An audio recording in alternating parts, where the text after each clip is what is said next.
And good afternoon, producer Susan. Seen any good political ads lately? Oh my God, I cannot wait for the election to be over between my post office box being jam-packed and the television commercials. I just can't wait for it to be over. Well, that's what you get for living in a swing state. I was in Oh, your state the other night, actually Sunday, and for during the football games, and I couldn't. Normally, when you have a football game, every commercial is either about beer or pickup trucks. Everyone was just wall-to-wall political commercials, and there were two different games on two different TVs.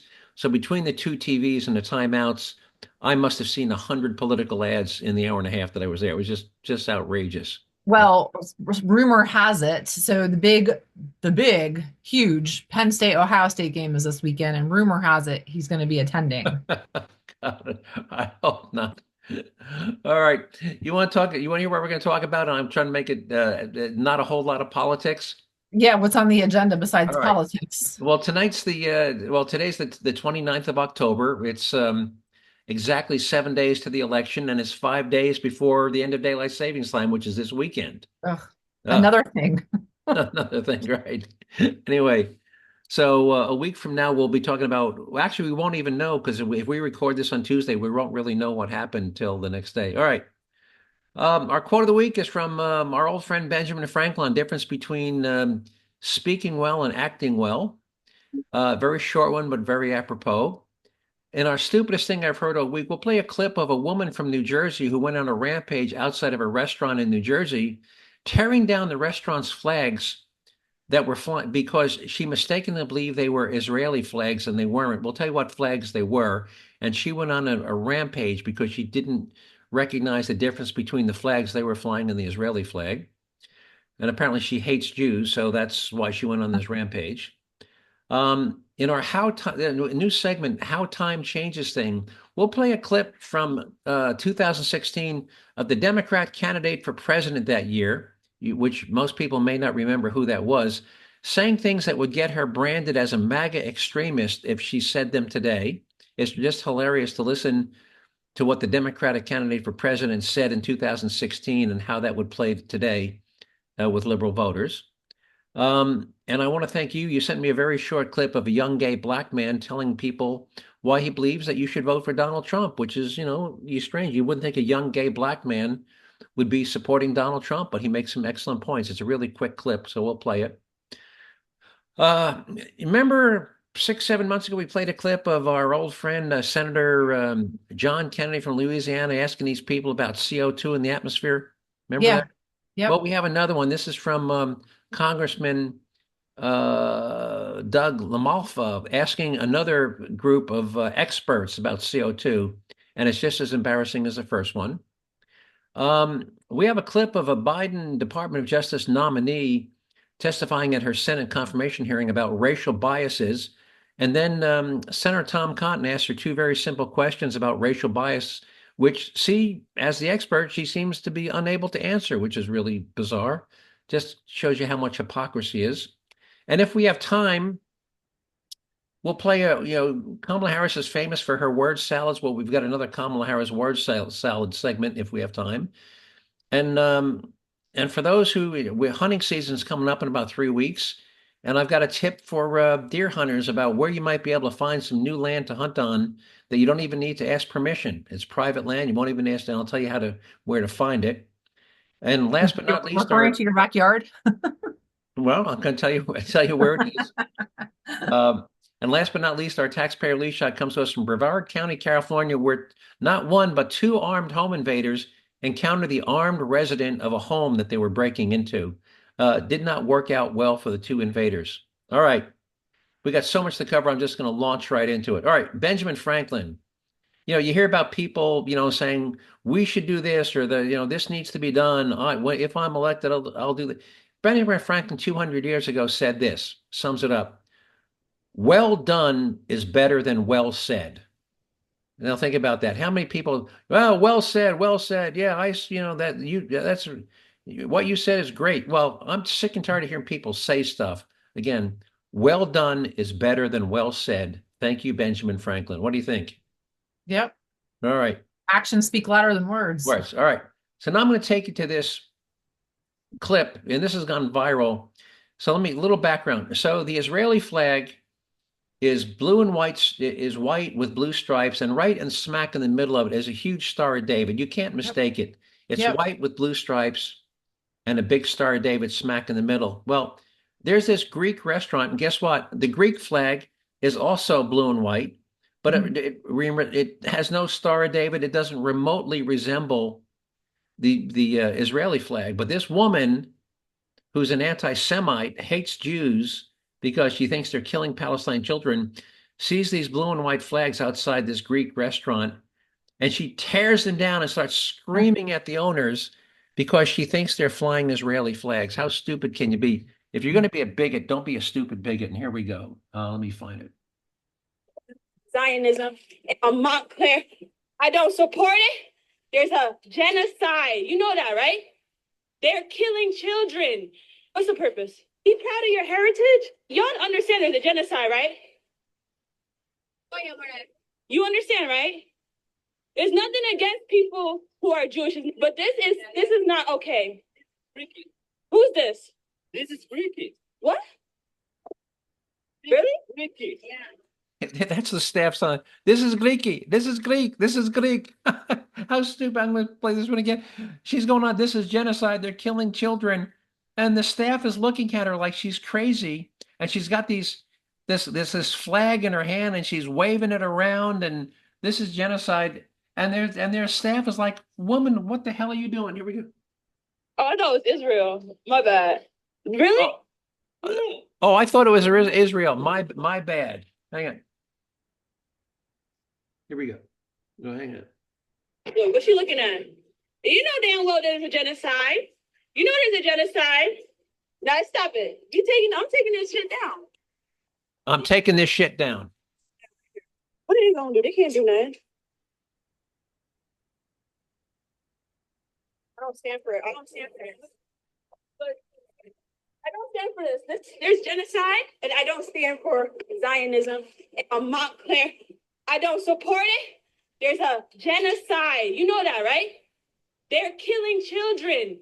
What's the purpose? Be proud of your heritage. Y'all understand there's a genocide, right? And by the way, it wasn't just one flag. It was like a rope with like 9 flags. It was like almost like a banner of flags. How stupid is this woman? Yeah. And then they say it's not Jew, it's Greek. Oh, well, I mean, if you're going to be a bigot, don't be a stupid bigot. How embarrassing was that? So, all right. So you ready for our next clip? Yeah, what's up next on the agenda? This is from 2016. You tell me whose voice this is talking like a Donald Trump MAGA extremist. Here we go. I think we got to have tough conditions. Tell people to come out of the shadows. If they've committed a crime, deport them. No questions asked. They're gone. If they've been working and are law abiding, we should say, here are the conditions for you staying. You have to pay a stiff fine because you came here illegally. You have to pay back taxes, and you have to try to learn English, and you have to wait in line. So who was that? That is without a doubt, that is presidential candidate, the Democratic presidential candidate, Hillary Clinton from 2016. So one more time, doesn't she sound like a Donald Trump supporter? Here we go. So I think we got to have tough conditions. Tell people to come out of the shadows. If they've committed a crime, deport them. No questions asked. They're gone. If they've been working and are law abiding, we should say, here are the conditions for you staying. You have to pay a stiff fine because you came here illegally. You have to pay back taxes, and you have to try to learn English, and you have to wait in line. I would expect to hear that at a Donald Trump rally. I would expect to hear her be a guest speaker at a Donald Trump rally, wouldn't you? Yeah, but that was definitely, she was the Democratic presidential candidate in Yes, 2016. she was, but amazing how, and all of her Democratic supporters, again, but if Donald Trump said that stuff today, I mean, people would be booing, well, not his supporters, but liberals would be outraged at if Donald Trump said those words today, liberals would be absolutely freaking outraged. I just find it hilarious how time changes things. So had you ever heard that before? No, I had not heard that clip before. What do you think of it though? I, yeah, I mean, how the differences from one Democratic Party to the next Democratic Party. I mean, they're all on the same side apparently, but Yeah, have many different views. That's just 8 years ago, 2016. It's now 20. Yeah. That was simply 8 years ago, and she was a anti-immigration, deport them, make them Mhm. wait in line, pay a fine. They came here illegally. Wow, 8 years ago, how time changes things. But you'll put that clip up on the website, right? It's only Yep, a I 30. absolutely will. All right. So let's go to the clip you sent me, which is about this young gay black man telling people, and it's only 16 seconds, why you should vote for Donald Trump. For those of you who don't really pay attention to politics, let me make this very simple for you. When it comes to our presidential election, you essentially have two choices. You can vote for Donald Trump. You know he's kind of an asshole, probably going to offend you and your entire community. Or we can become North Korea. The choice is yours. For those of you who don't... I thought that was great. I mean, I thought it was hilarious, but yet a little true. All right. It's only 15 seconds. I'll play it again. Here we go. For those of you who don't really pay attention to politics, let me make this very simple for you. When it comes to our presidential election, you essentially have two choices. You can vote for Donald Trump. You know he's kind of an asshole, probably going to offend you and your entire community. Or we can become North Korea. The choice is yours. For those of you who don't... And you can put that up. He's absolutely an asshole. He's absolutely offensive. He's, absolutely everything that man said, but, we're turning into this socialist society. Right. Yeah. You become North Korea. Anyway, so you'll put that one up on the website too. Yep. All right. So, for high-level positions like in the Department of Justice, you have to go through a Senate confirmation committee, confirmation session, right? Well, here's a clip of Senator Tom Cotton. He's asking her name is, I think, Veena Gupta, and she's a nominee for a position in the Department of Justice, and she's talking about racial bias. And I've got two separate clips here. It's a 7-minute clip. I'm only going to play two short segments. The first one, she claims that everybody has a racial bias, and Tom Cotton simply says, "Okay, well, great. What's your racial bias?" And then the second thing she says later, she says, "And every institution in this country is tainted by racial bias." So he then asks her, well, what sort of racial bias does the Biden White House have? And she again refuses to answer. So first she claims that everybody is biased, and then, but I don't have any. And then every institution is biased, but the Biden White House isn't biased. So here we go. Back to those two clips. Here we go. With Senator Cornyn that we were discussing systemic racism and implicit bias. And my response was to say that all of us have implicit bias. Well, to be precise, you said we all have implicit biases and racial biases. That's all. Every single American you accused of implicit bias and racial bias. So I'm asking you again, against which races do you harbor racial bias? No, she just said everybody, no exceptions, has them. So he says, what's yours? And listen to her dodge the question. I am quite aware that I know that I hold stereotypes that I have to manage. I'm a product of my culture. I'm a product, it's part of the human condition. And I believe that, one of the reasons I believe that all of us are able to manage implicit bias, but only if we can acknowledge our own. And I am not above anyone else in that matter. I think implicit bias is something that is part of the shared human condition. But has she said, here's what my biases are yet? Has she said that yet? Nope. So in the Trump administration, you strongly opposed the nominations to the federal courts of the following person. Oh, and then I'm gonna jump ahead to where she talks about institutional biases. So hang on, let me jump ahead. I think I got that at the 305 mark. Here we go, 305. Here we go. I'm not sure I understand what you're getting at. I'm getting at the point that our Democratic friends and many in the media often make whenever a senator opposes a nominee, they immediately jump to charges of racism. Such as, for instance, some people accuse Joe Manchin of being racist and sexist for opposing Neera Tanden's nomination.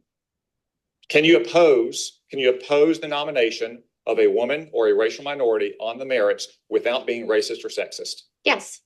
Thank you. Let's move on to another exchange you had with Senator Cornyn. You've had a lot of great exchanges with Senator Cornyn. All right. Well, at least she acknowledged that because, in the past, if you won't vote or you oppose somebody for nomination, they happen to be woman or minority, the only reason you're doing it is not because they're not qualified. You must be bigoted or biased if you oppose somebody who happens to be female or a minority. And I won't go ahead to we got too much to cover, but she first says every institution has a racial bias. Then she said, well, what are the racial biases of the Biden White House? And she has no answer. She dodges that question as well. All right, so let's move on. So let's go to our favorite topic. Now, this is Congressman Doug LaMalfa, I believe is California. And there's a House Transportation Subcommittee. These are experts arguing before Congress on why they need to allocate more money for electric vehicle subsidies to limit CO2, because CO2 is going to be the death of us all. And this is this is not one, but this is like 6 people. And these are the experts, and they're here testifying before Congress why we need to spend more money to put more EVs on the road, because CO2 is going to kill us all. And he asked the same questions that Congressman John Kennedy from Louisiana asked 6 months ago. And it's hilarious where these experts, again, are lobbying. Their whole case is we need to limit CO2. So here's where we go. This is embarrassing. If you are in this committee, you should be embarrassed. Chairman, panelists, let me just go right down the line real fast. What % of our atmosphere is CO2? Take your best guess. You don't have to be accurate. All down the line. Repeat that question. What % of our atmosphere is CO2, carbon dioxide? Wild guess. It's okay. I'll buy 5%. 5? I'll just follow you. We'll go 7. That's my favorite number. I'll see their 5 and suggest that we know that transportation causes 49% of CO2. So that's why we're all working on energy transition. All right. So what number do you think it is? 5. 5? How about you? I didn't hear you, Mr. Ayer. 7. 7. Do you have one, Mr. Boyd? So we got a 5, 7, This Price is Right. 8. I'll get the high end. All right. Well, I appreciate that. And I don't mean to I put you on ice. I ask a lot of people that because all we hear is climate change, CO2, CO2. I heard a couple of you on the panel saying you're looking to change your vehicles to electric, even though we don't have the electric grid. And me as a farmer, I wouldn't be real happy about running out and replacing $300,000, $500,000, $1 million pieces of equipment because someone wants it to be electric. The answer is 0.04%. Not 1%, not 0.5%. It's 0.04%. And by the way, 0.04 is 4/100ths of 1%. 4/100ths of 1%.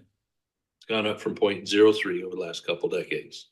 This is what 0.04%. Not 1%, not 0.5%. It's 0.04%. And it's gone up from 0.03 over the last couple decades. This is what we're being all contorted into doing, is this tiny change in CO2. If we get below 0.02, plant life starts dying off. So let me so you heard him say if we get below 0.02, plant life starts to die off. Why is that? Because they expel oxygen. Right. Well, they breathe in CO2. They expel oxygen. They breathe in CO2 and expel oxygen. Right. And they peel off the carbon to create the cellulose, the stem and the tree trunks. That's all made of the carbon they strip out of. So they breathe in CO2, they strip out the carbon and use it to make cellulose, which is the stems and, the stems of green plants and the trunks of trees. So they strip out the carbon and release the O2 back. So again, and by the way, before you get to the plants dying, their yield starts to fall off. By the way, do you know in marijuana grow houses, they actually they actually bring in bottled CO2 and release? Oh, no, I didn't know that. Oh yeah, I've got a friend in the business, and it is standard practice in marijuana warehouses to bring in bottled CO2 and to raise the CO2 content in a marijuana grow house. Anybody who doesn't believe that, just Google it. CO2 marijuana growing, and you'll see a whole there's all sorts of papers and recommended how much you want to increase it. But even before you get to the point where plants start dying, their growth and starts to shrivel. So I'll continue a few more minutes here. Ask Mr. Boyd, what are a lot of your vehicles Tier 4 already, or the vehicles that you know about in the industry? Yes, All right, so that's the cleanest burning diesel equipment you can get, right? yes, sir. All right, how about Mr. Dreyer? What do you think? Yes. Okay, so why would anybody be anxious to go out and change out all those vehicles that you've been upgrading? In my home state of California, CARB has eliminated lots of equipment, trucks. All right, we don't need to go on, but how embarrassing is this? You're a panel, and by the way, there were 5 people who answered the question, and behind them, there were another 7 or 8, which were their staff members. How embarrassing is it? You're before a congressional committee saying we need to lower this amount of CO2 being released, and you don't know how much CO2 is in the atmosphere. How embarrassing is that? For you're the House Committee on Transportation. You're there lobbying about reducing CO2, and you don't know how much CO2 is in the answer. I mean, I'd be embarrassed to be on that committee, or it just boggles my mind. This is what gives politicians a bad name. People like this. Any thoughts on these people? Yeah, I mean, again, if you're going up in front of these committees, I mean, you need to do your homework at the very least. All right. All right. Before I get to the Kamala Harris word salad segment, let me give some deer hunting. Now, a lot of deer hunters in Pennsylvania, right? Yep. All right. Well, here's a pro tip for you deer hunters and for people in Colorado.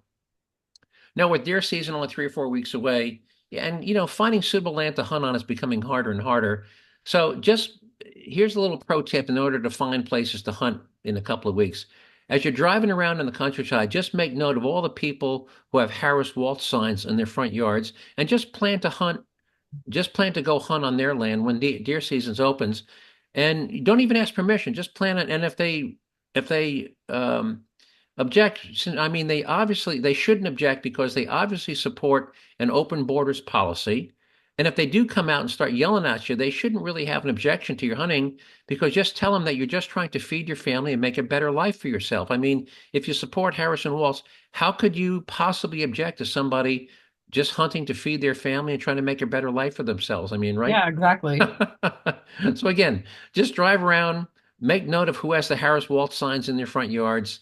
And this is rural where people have some property, and just plan your hunt there. And again, they say, hey, I'm just trying to feed my family and make a better life for myself. How could you possibly be opposed to that if you supported Kamala Harris and Tim Walz? All right. And around here, they don't even call it hunting. They call it harvesting. That's right. How many people around here fill their deep freezers for the winter. And just so you know, it's archery season and muzzle loading season. And traditional rifle season typically starts Monday after Thanksgiving. And in the state of Pennsylvania, it's actually a state holiday. There's no schools. When I used to live up in Syracuse and worked at Carrier, they would literally shut the plant down for the first week of deer season because like 70% of the workers there went out hunting. We didn't have enough workers to keep the plant operating. So it was just a scheduled shutdown. Okay, we don't have enough people. We're going to close the plant for the first week. Many schools in Pennsylvania are closed on Monday. Okay. All right. Let's go to the Kamala Harris word. How much time we got left? We got time for a Kamala Harris word segment? Yeah, we have about 10 minutes. All right. Here's Kamala Harris. Here's her latest word salad. And it's 2 minutes long. I want you to summarize what she said. Please listen carefully and tell me and summarize what she said. If I can just speak to what people are feeling. We cannot despair. We cannot despair. The nature of a democracy is such that I think there's a duality. On the one hand, there's an incredible strength when our democracy is intact, an incredible strength in what it does to protect the freedoms and rights of its people. Oh, there's great strength in that. And it is very fragile. It is only as strong as our willingness to fight for it. And so that's the moment we're in. And I say do not despair, because in a democracy, as long as we can keep it in our democracy, the people, every individual has the power to make a decision about what this will be. And so let's not feel powerless. Let's not let and I get it, overwhelming nature of this all make us feel powerless, because then we have been defeated. And that's not our character as the American people. We are not one to be defeated. By the way, I've got a minute left. Are you lost yet? Yeah, I'm not really sure what she's talking about. I feel like she said the word democracy probably a dozen times already. And by the way, you know we're not a democracy, we're a constitutional republic, Yeah. right? You want to hear the last minute? I mean, is it more of this gibberish? It's the same stuff, right? It goes on for another minute. I mean, but in fact, I can post the link on our website for those who want to listen to it. yeah, it's 2 minutes and 22 seconds of her saying absolutely nothing. I mean, this is like the fifth time I've listened to this, and I couldn't. If you asked me to summarize in 2 sentences what she said, I've tried to think, how would I summarize what she said, and I absolutely could not tell you what she was trying to communicate, what the thought was, anyway. So let's move on to our anything you want to add before we move on to our taxpayer relief shot? Nope. All right. So what do we call them? Taxpayer relief shots. Here we go. Let this sheriff of Santa Rosa County, Florida, explain it to you. If somebody's breaking in your house, you're more than welcome to shoot them in Santa Rosa County. We prefer that you do, actually. Hopefully you'll save taxpayers money. And then, of course, we have Sheriff Grady Judd from Polk County. And Sheriff Grady Judd, where did he go? Got him right here someplace. I know one of these is your favorite. You like the cheese one, or you like the other one best? I mean, they both have their own. All right, we'll do the cheese one first. Here we go. I would highly suggest that if a looter breaks into your home, comes into your home while you're there to steal stuff, that you take your gun and you shoot him. You shoot him so that he looks like grated cheese. All right, and I got one more from Sheriff Grady Judd, and this is kind of my favorite. I like the sentiment at the very end. But we have received information in social media that some of the criminals were going to take their criminal conduct into the neighborhoods. I would tell them, if you value your life, you probably shouldn't do that in Polk County, because the people of Polk County like guns. They have guns. I encourage them to own guns, and they're going to be in their homes tonight with their guns loaded. And if you try to break into their homes to steal, to set fires, I'm highly recommending they blow you back out of the house with their guns. I kind of like that, blow you back out of the house with their guns. I think that kind of sums it up. All right, so let's go to our taxpayer relief shot, which again is out of Florida, Brevard County. It's not Polk County, but it's next door to Polk County. Here we go. Scene tonight, hours after a homeowner opens fire, killing 2 masked intruders. Now, all new at 11, we're hearing the moments before deputies got to that scene. I'm Matt Austin. And I'm Lisa Bell. Brevard County deputies say 2 men broke into a home along West Court in Mims this afternoon. News 6's Nikki Zizaza is live from there tonight. And Nikki, it is still an active crime scene there. That's right, Lisa. Brevard County deputies are still on scene here. They've been here for more than 10 hours following that deadly home invasion that happened at a home in a cul-de-sac right here. And tonight, we reached out to a family member of one of the men who was shot and killed here, but they declined to comment, saying it is too soon to discuss the reports of 2 masked intruders, an attempted home invasion, and gunfire sent Brevard County deputies to a home on West Court. I have a burglary with a shot fired into a residence at 1630 West Court. All right, 10-4. Let's get a perimeter up on the house.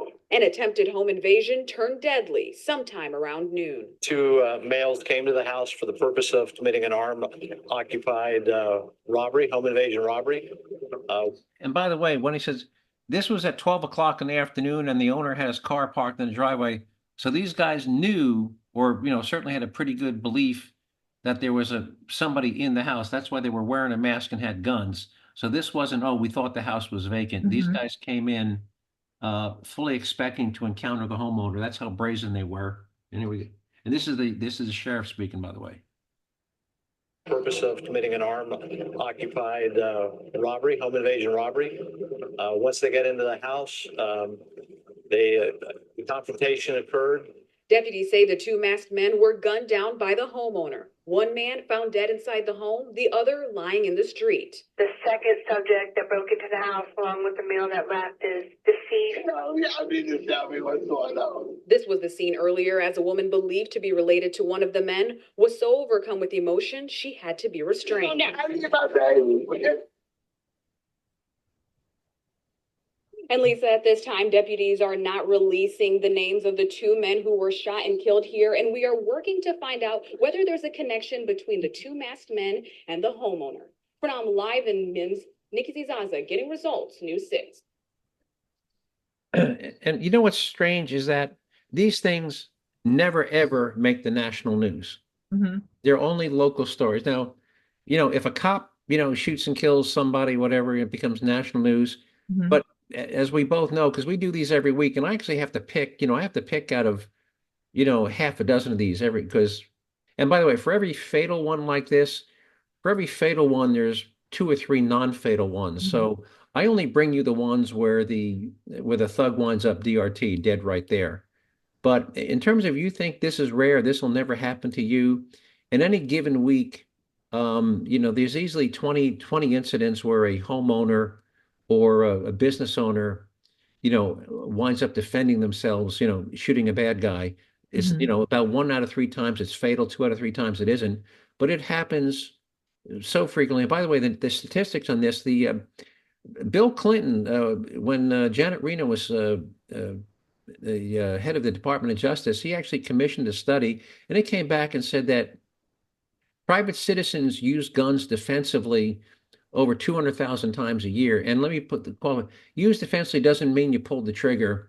Most of the time, simply showing the thug that you have a gun was Mm-hmm. enough to terminate the, whether it was going to be the assault or a robbery. But 200,000 times a year in this country, people use guns defensively. Again, most of the time they don't pull the trigger, but most of the time it's, I have a gun, leave me alone. So, Mm-hmm. And 200,000 times a year is how many times a day? What's 200,000 divided by 365? That's I need the calculator for that one. But it's a lot. So trust me, it is not isolated. It happens anyway a lot. Anyway, that's over 500 times a day. 500 times a day in this country, which is 10 times per state per day. 50 states, so 500 times a day is 10 times per day in every state on average. Now, obviously, Florida, California, and Texas happens more often, but on average, it's 10 times per day per state. All right. Anything you want to add before we wrap up? Yeah, I had mentioned at the beginning about, our big games this weekend, and there's rumors that Donald Trump might going to be be attending, but he was in town this last weekend on Saturday night too. Okay. Well, if he does, I feel sorry for you. But anyway. Yeah. Anyway, I want to thank everybody who listened to this podcast for giving up 30 minutes out of your busy day to listen to ramble on things I find of interest. You will note, by the way, I call this the situation with Jerzee Joe. It's news and perspective you won't hear on TV. I'm willing to bet that a lot of you didn't hear a single one of the things we talked about today. You didn't hear about the woman tearing down the Greek flags. You didn't hear about Hillary Clinton saying we should deport these immigrants. You didn't hear the experts embarrassing themselves. You didn't hear about the Biden DOJ nominee refusing to answer the questions. You didn't hear the Kamala Harris word salad. So that's why I call this news and perspective you won't hear on TV. Anyway, if you want to see some of the links and the clips, producer Susan will get them up on the website in a couple of days. Yep. You'll find that at JerzeeJoe.com. Just remember to spell Jersey J-E-R as in Robert, Z as in zebra, E-E, Jerzee Joe.com. If you want to send me an email with a comment, question, or a suggested show topic, just send it to Joe at JerzeeJoe.com. Just remember to spell Jersey with an R, a Z, and 2 E's. And other than that, producer Susan, unless you have something else to add, I'll sign off and talk. And it's going to be 80 degrees tomorrow, Wednesday and Thursday. It's going to be 80 degrees. Same here. Halloween, we're going to have 80-degree temperatures on Halloween. All right. Talk to you next week. Take care. All right. Bye-bye.